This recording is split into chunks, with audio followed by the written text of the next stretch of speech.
Tenemos que formarnos como verdaderos abogados empresarios y no solo como abogados que se conformen con la constante y perpetua voluntad de recibir un cheque quincenal.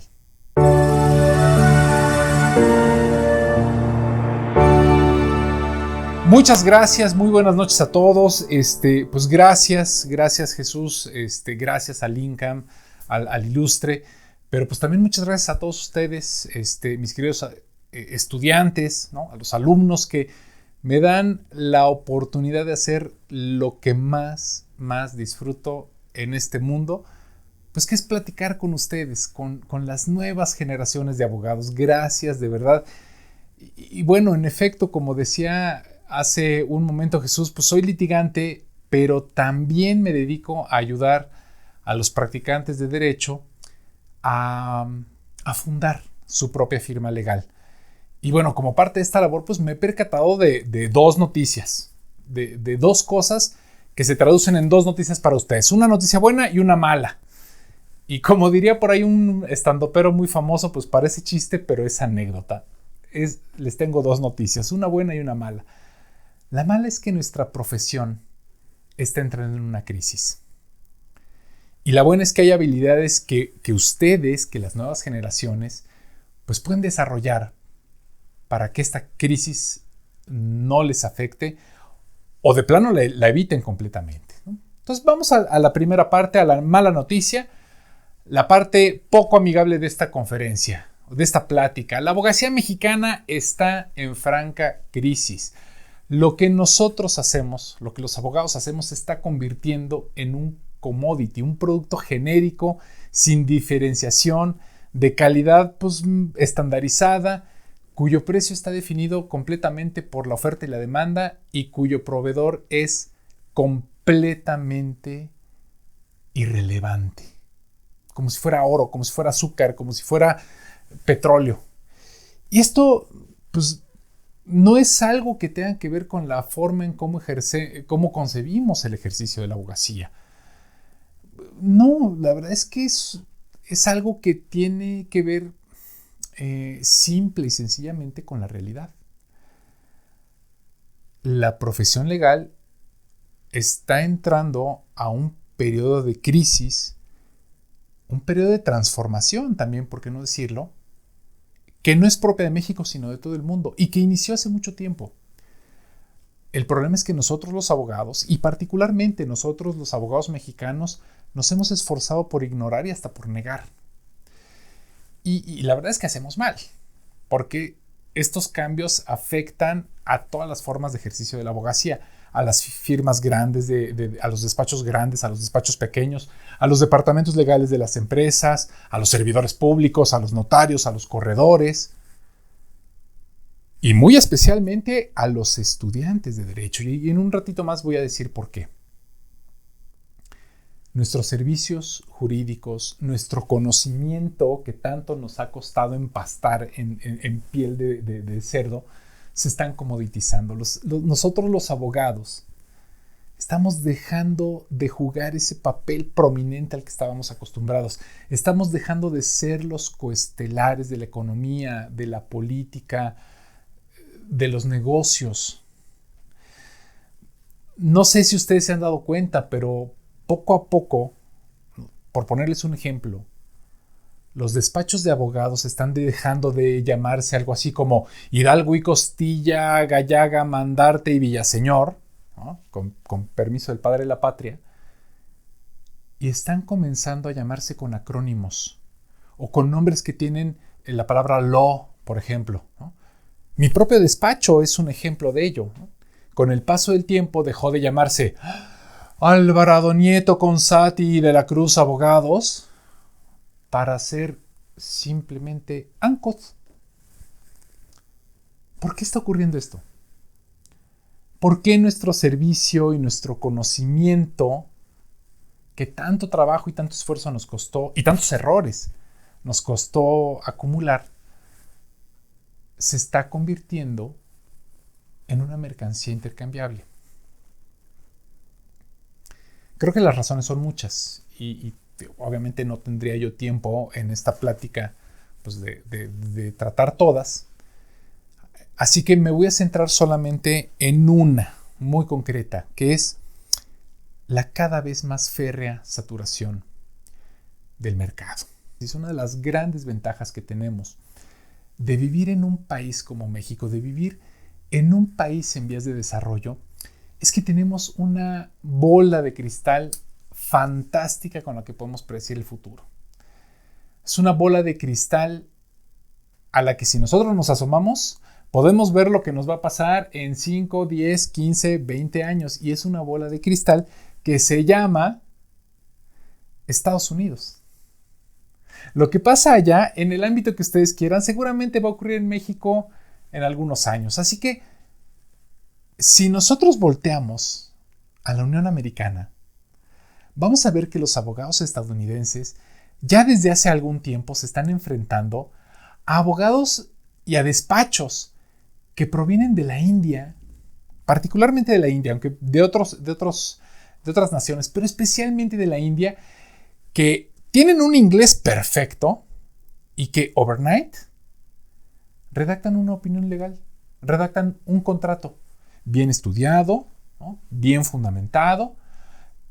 Se los pide el cliente un martes en la mañana y con el cambio de horario y todo, el miércoles en la mañana ya tienen ahí la opinión, ya tienen el contrato en el correo electrónico a la vuelta.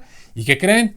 Que pues están compitiendo o están haciendo todo este trabajo con fees con los que es imposible que un despacho en la Quinta Avenida en Nueva York pueda competir. Bueno, pues es muy probable que esto nos comience a ocurrir también en México dentro de poco. Es más, hasta cierto punto ya nos está ocurriendo. Ya nos está ocurriendo porque desde siempre el mercado jurídico mexicano ha tenido que competir con despachos que provienen del mismo Estados Unidos, de Canadá, de España, y que originalmente habían llegado a nuestro país a apostar por el mercado premium de servicios jurídicos, pero que ahora que ya están instalados, ahora que ya están aquí, pues están permeando poco a poco en otros segmentos del mercado que a lo mejor no son tan premium. Y esto le debemos sumar, y este es el punto importante al que quiero llegar con el tema de la comoditización de nuestros servicios y de la férrea competencia del mercado, le debemos sumar la competencia local. Y este sí es un aspecto que nos debe tener muy preocupados a nosotros los abogados, a nosotros los profesores, a ustedes los nuevos abogados. La producción de abogados en territorio nacional, en México, es tantito menos que alarmante. Como ustedes seguramente saben, pues aquí no hay regulación. No se regula la materia, no hay regulación en materia de educación jurídica. Entonces, esto significa que cualquiera puede impartir la carrera. Cualquier persona, cualquier institución puede decir, ahora voy a dar derecho, y es relativamente sencillo comenzar a impartir la carrera con el nombre que ustedes quieran. Es relativamente sencillo, y esto ha provocado una explosión de instituciones de educación superior que imparten la carrera de derecho. ¿Cómo se llame? Licenciatura en Derecho, licenciatura en Abogacía, ¿no? Ya ven que hay escuelitas ahí en el centro histórico que dicen que somos abogados, no licenciados en Derecho, ¿no? Con el nombre que ustedes quieran, pero ha habido una explosión de instituciones educativas que imparten la licenciatura en Derecho. Les comparto un dato nada más para que nos demos cuenta de la gravedad. Estos datos son de Mexicanos contra la Corrupción y la Impunidad y son de 2019.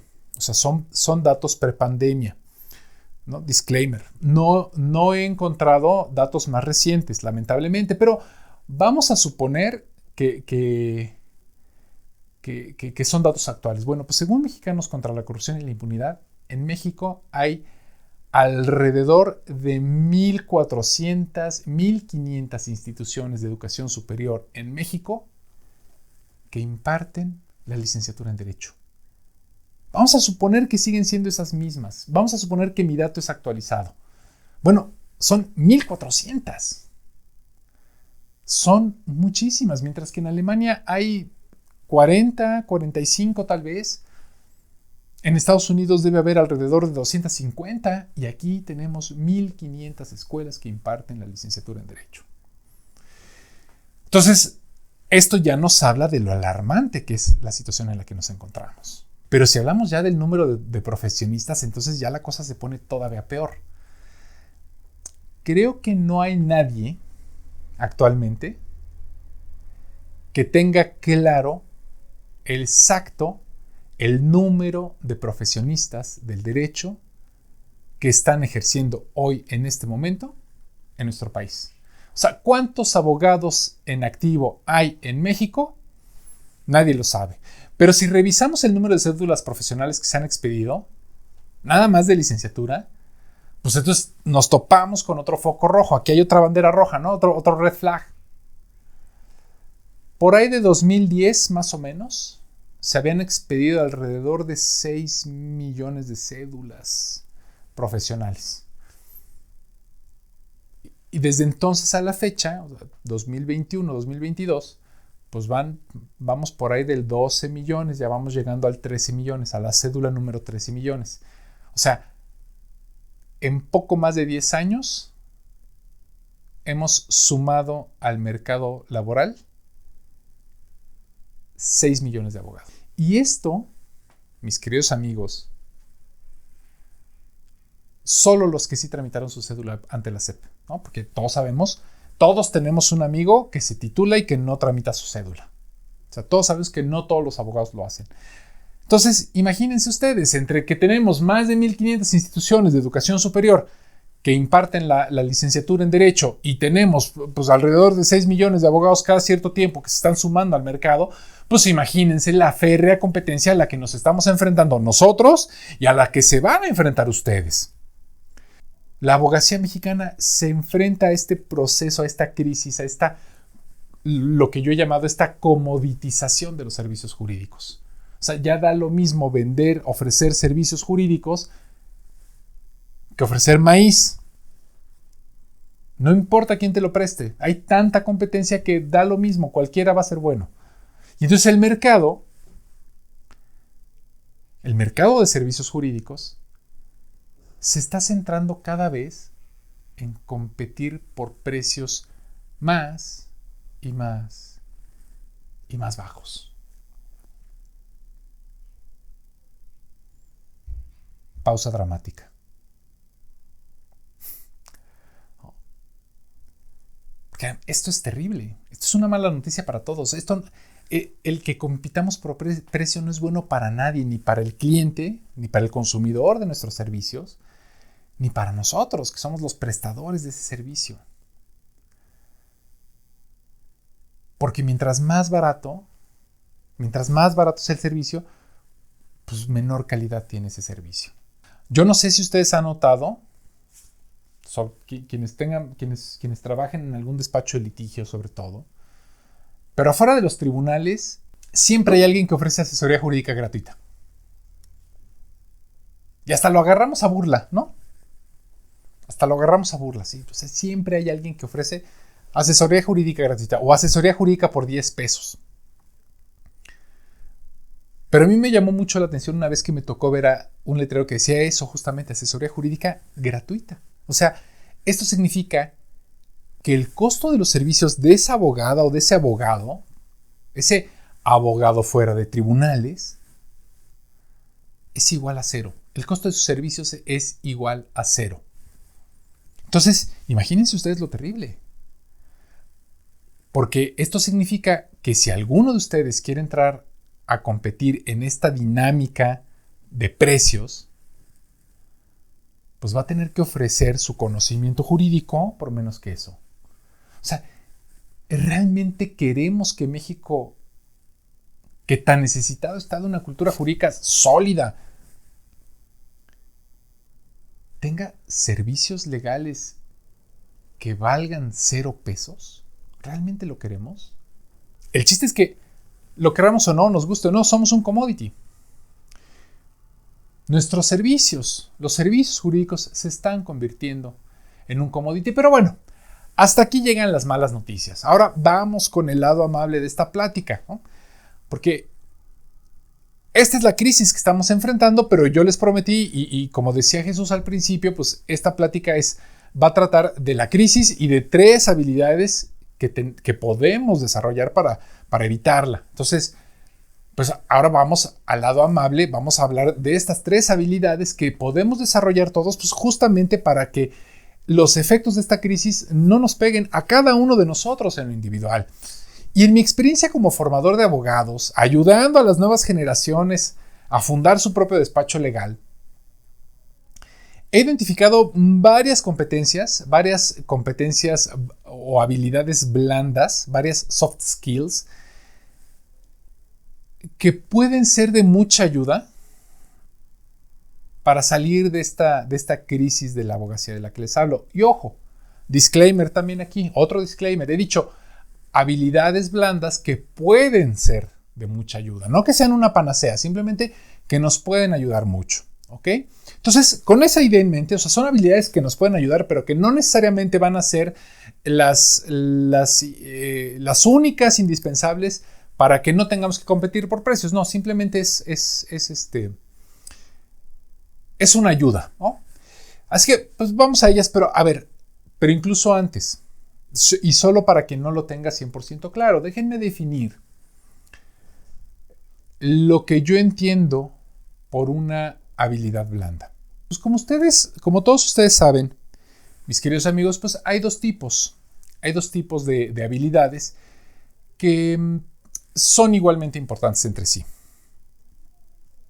Y se habla mucho de ellas, así que solamente las voy a mencionar muy brevemente, ¿no? Por un lado tenemos las hard skills, ¿no? Las habilidades duras o capacidades propiamente técnicas, que son necesarias pues, para realizar un trabajo. En el caso nuestro como abogados, pues son el conocimiento de la legislación, el empleo de programas de cómputo, capacidad de análisis, tener una buena redacción, ¿no? O sea, son las habilidades que uno adquiere específicamente en la universidad. Lo que nosotros los profesores universitarios les enseñamos a ustedes en el salón de clases. Pero al lado de las hard skills también tenemos las soft skills, las habilidades blandas, que en realidad son más bien atributos personales, más que habilidades profesionales. Son atributos que facultan a las personas para moverse y para desarrollarse en un entorno y para desenvolverse de una mejor manera, ¿no? O sea, habilidades de comunicación, empatía, proactividad, liderazgo, gestión del estrés, esa famosa tolerancia a la frustración de la que a todos nos gusta hablar en nuestro currículum, seguridad, confianza en uno mismo.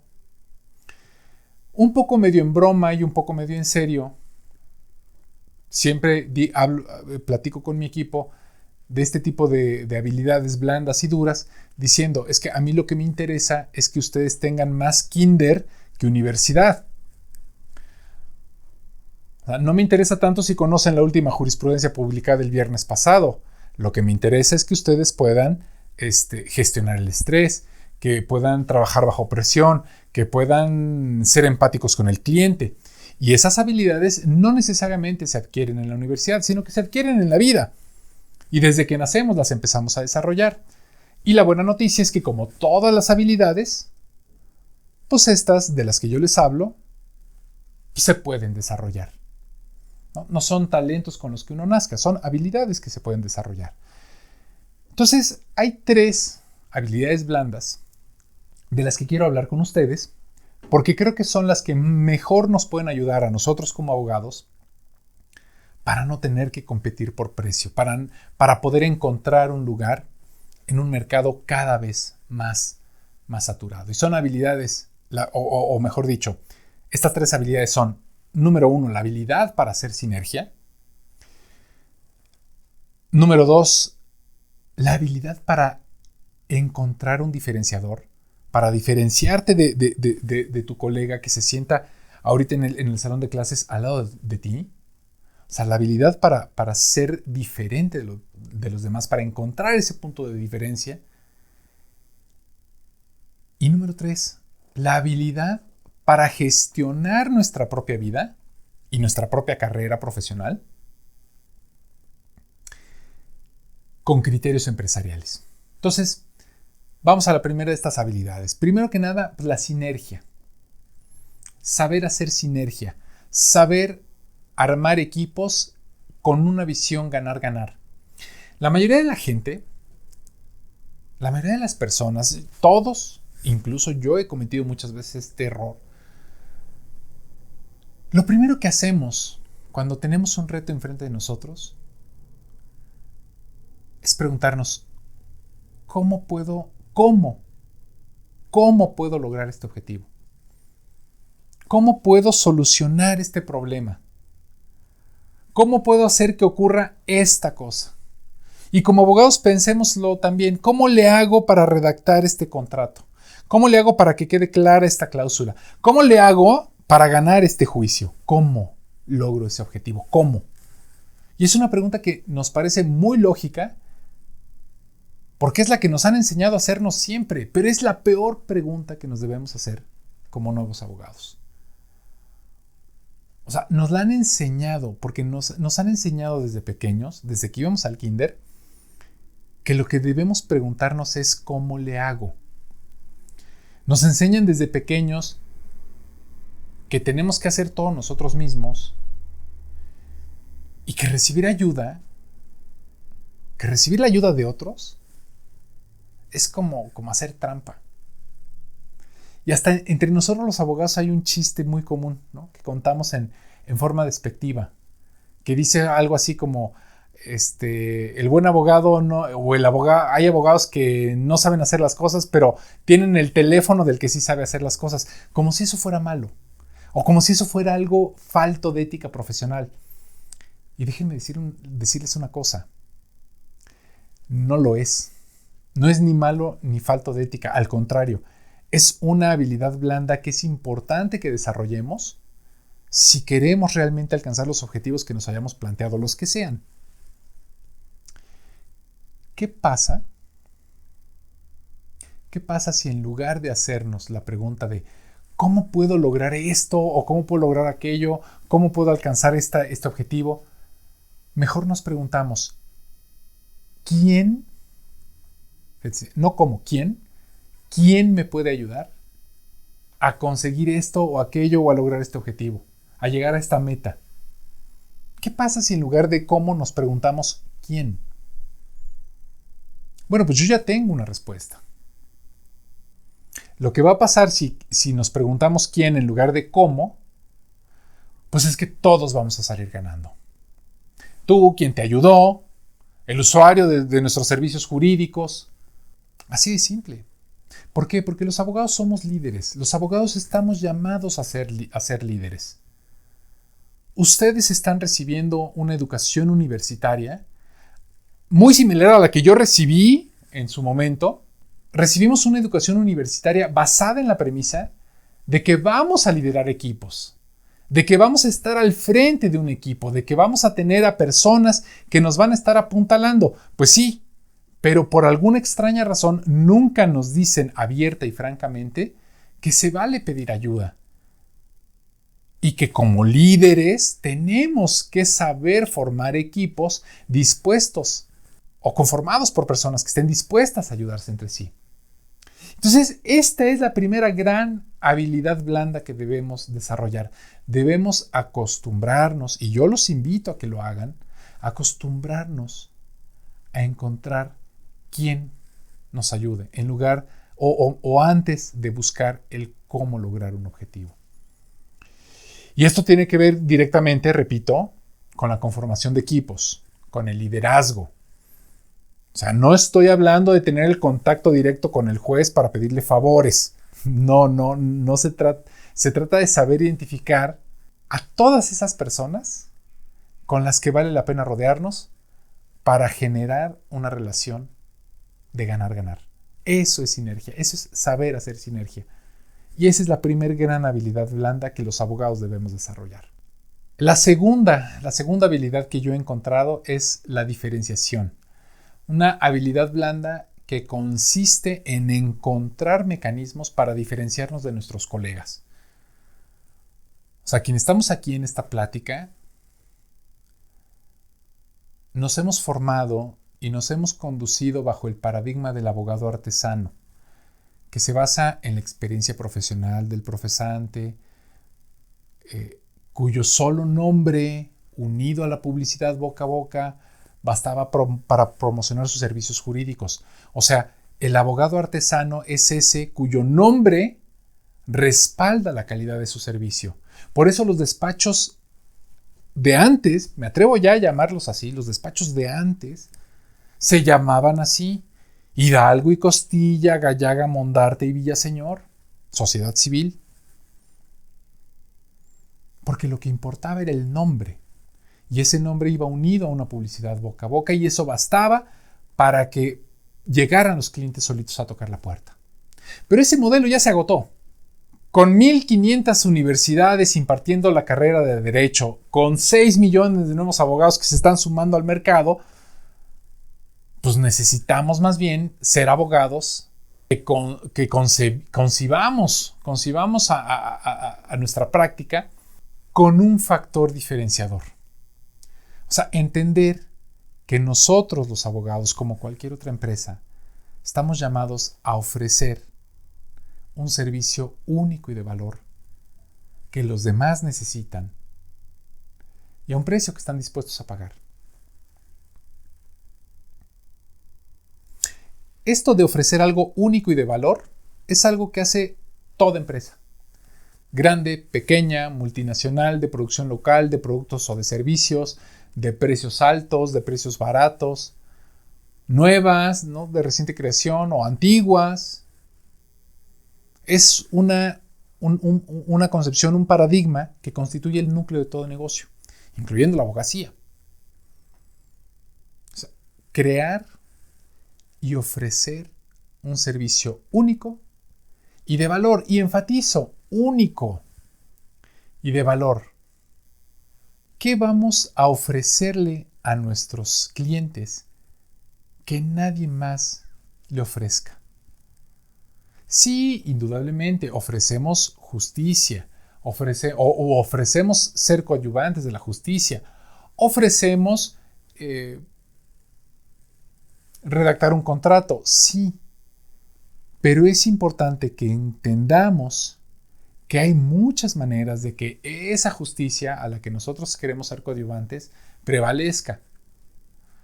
Tantas áreas de ejercicio como se puedan ustedes imaginar. Se pueden defender los derechos y las libertades de las personas siendo postulante o árbitro o notario o profesor. Y aquí es donde debemos centrarnos entonces. Aquí es donde podemos encontrar la unicidad de lo que ofrecemos. Ofrecer algo único y de valor implica diferenciarnos de los demás abogados a través de la especialización. Yo los invito a todos ustedes a que busquen siempre especializarse. Especializarse no solo en una rama jurídica. Especializarse no solo en amparo, no solo en competencia económica, no solo en transparencia y protección de datos personales, sino especializarse también en un tipo de cliente, en un tipo de industria, en una solución en específico. ¿Qué es lo mejor para la abogacía de México? Contar con muchos abogados generalistas o con muchos abogados, pero cada uno de ellos especializados en determinados servicios, en determinadas industrias, en determinadas materias, en determinados tipos de clientes. Yo la verdad es que estoy plenamente convencido de que la abogacía siempre se va a enriquecer, siempre va a ser una mejor profesión, un mejor colegio, si desde dentro mismo, desde la misma abogacía, nosotros los profesores fomentamos la especialización. Porque eso es lo que nos va a ayudar a ver a nuestros colegas, que ahorita está sentado junto a ustedes, bueno, que solía sentarse junto a ustedes en el salón de clases antes de la pandemia, pues lo vamos a ver, nos vamos a diferenciar de esa persona, y más adelante, pues en lugar de ser una competencia, va a ser un aliado, va a ser un referenciador. Oye, yo estoy especializado en amparos, contra o para la protección del derecho a la identidad, en contra del registro civil de Oaxaca, que le encanta estar desapareciendo gente. Ah, bueno, pues tienes un grado de especialización que te va a permitir ver a tus colegas no como competidores, sino como aliados. Entonces, aquí tenemos que enseñar también nosotros los profesores a las nuevas generaciones a diferenciarse de los demás, a diferenciarse de los demás abogados, pero a diferenciarse con valor, de manera que eso único que ofrezcan sea en beneficio de la sociedad. Además, pues un abogado especializado siempre va a tener más posibilidades de salir airoso, ¿no? de salir, de sortear bien pues, los embates de esta crisis de comoditización de la que les he hablado, ¿no? Entonces, yo les invito también, yo los quiero invitar a que nos desembaracemos de los efectos o que nos desembaracemos de este paradigma del abogado artesano, de este abogado Hidalgo y Costilla, Mondarte y Villaseñor asociados, sociedad civil, ¿no?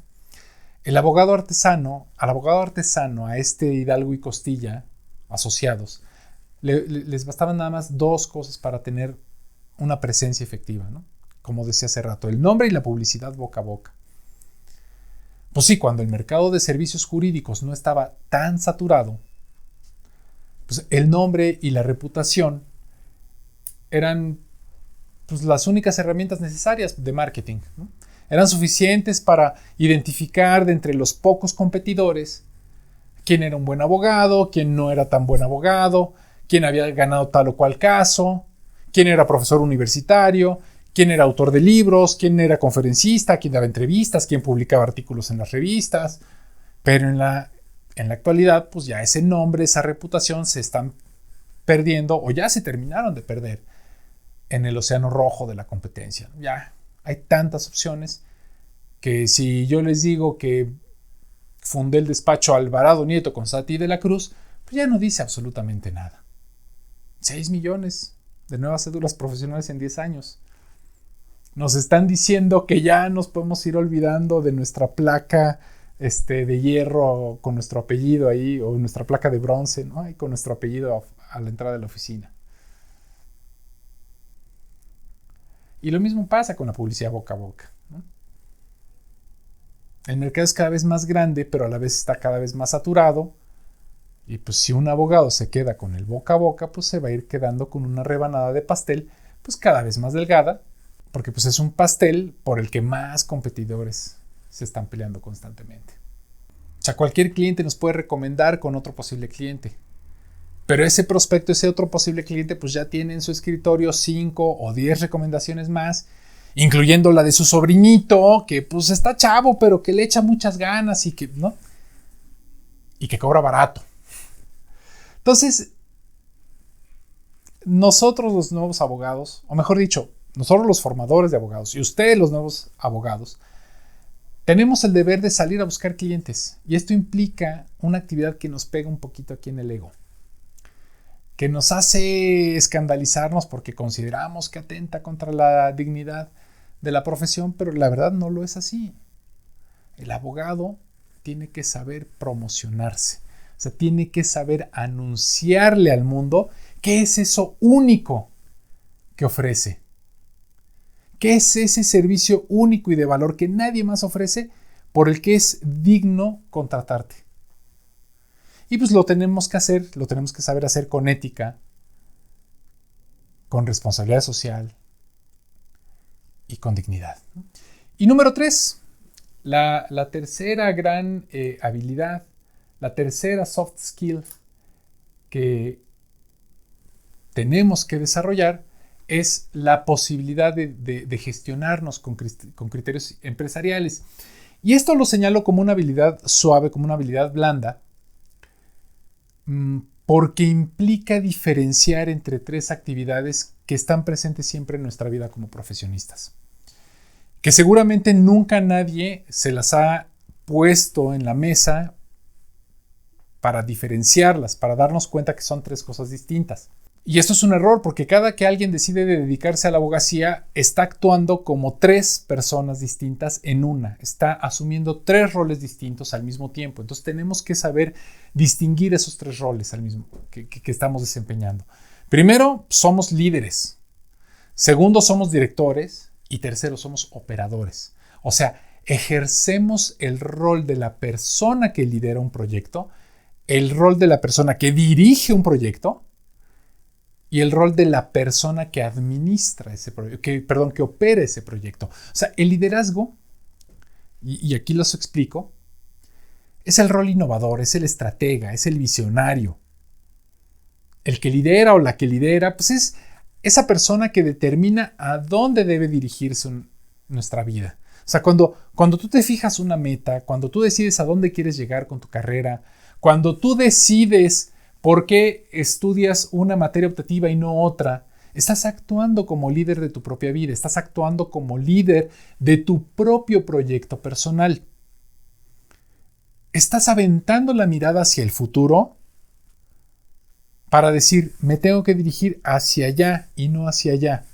Quiero ser litigante, o quiero ser notario, o quiero ser corredor, o quiero ser juez. Eso es ser líder de tu propia vida. Es fijar ese rumbo. Es asumirte como visionaria, como visionario y decir, voy para allá. Cosa completamente distinta a cuando diriges tu propio proyecto de vida. Porque el director no va a fijar la meta, sino que el director va a determinar cuál es el camino que hay que seguir para llegar a esa meta que el líder ya fijó, que la lideresa ya fijó. O sea, el rol del director es el que busca el crecimiento ordenado, el que busca el camino predecible. O sea, una vez que el líder ya definió el rumbo, pues entonces el director define los pasos a seguir que hay que dar, los pasos que hay que dar para llegar ahí. Pues me voy a inscribir a la Anáhuac. Voy a estudiar la carrera en la Anáhuac. O no, o a lo mejor voy a estudiar en la Ibero. O en la Libre, pues aunque sea.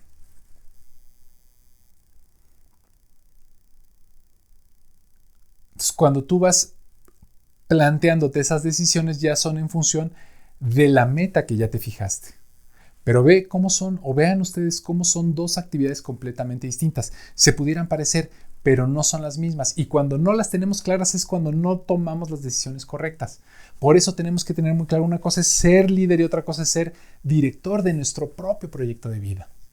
Y el tercer rol de estos, ¿no?, es el rol operativo, el rol técnico, el que hace, el que ejecuta tareas, el que se encarga directamente de trabajar, de ponerse a redactar el contrato, de ponerse a redactar la demanda, de ponerse a contar ahí en el calendario los términos judiciales, el que se pone a revisar las actas de asamblea, el que se pone a revisar las últimas reformas al Código Civil, el que revisa el semanario judicial de la Federación todos los viernes porque ya se publicaron las jurisprudencias de esa semana.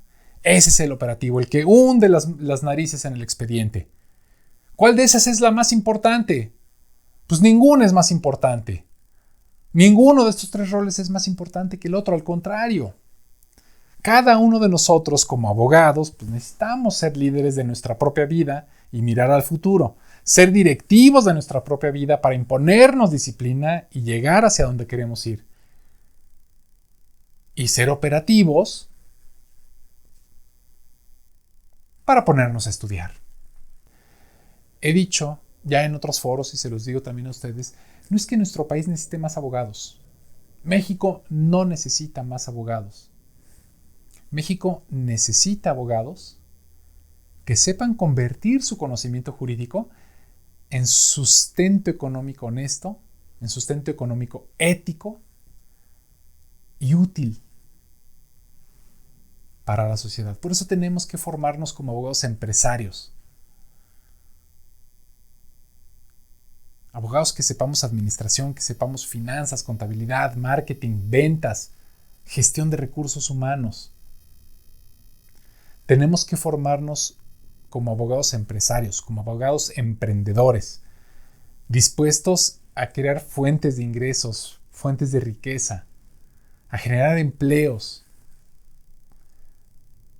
a participar activamente en las industrias y en las actividades económicas de las que pues hoy solamente somos un apoyo, un coadyuvante. Tenemos que formarnos como verdaderos abogados empresarios. Y no solo como abogados que se conformen con la constante y perpetua voluntad de recibir un cheque quincenal.